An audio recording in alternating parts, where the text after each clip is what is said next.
大家好，我是超粉，今天给大家分享一下馒头不一样的做法——烫面馒头。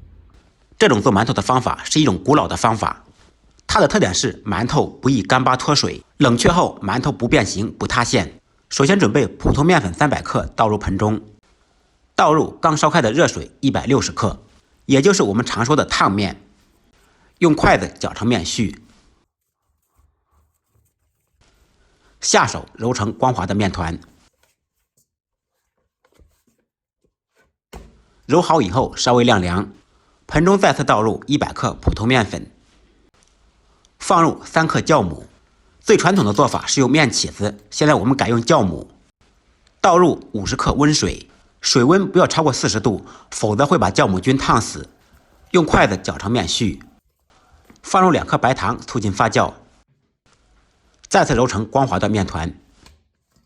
将晾凉的烫面一同放入盆中，2个面团揉在一起。和面时要想盆光、手光、面光。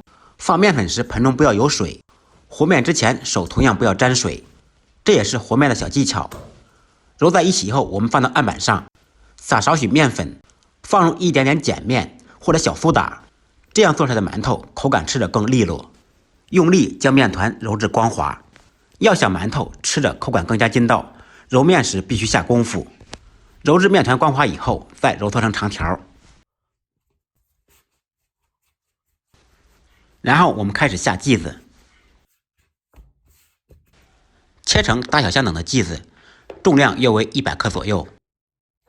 然后将面剂子继续揉圆，用手摩擦将其转匀，揉搓成自己喜欢吃的小馍馍。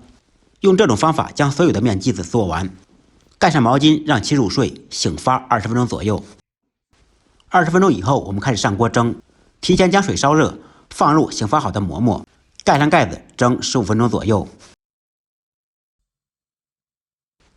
15分钟以后，馍馍就蒸好了，很成功，表面看起来非常的光滑。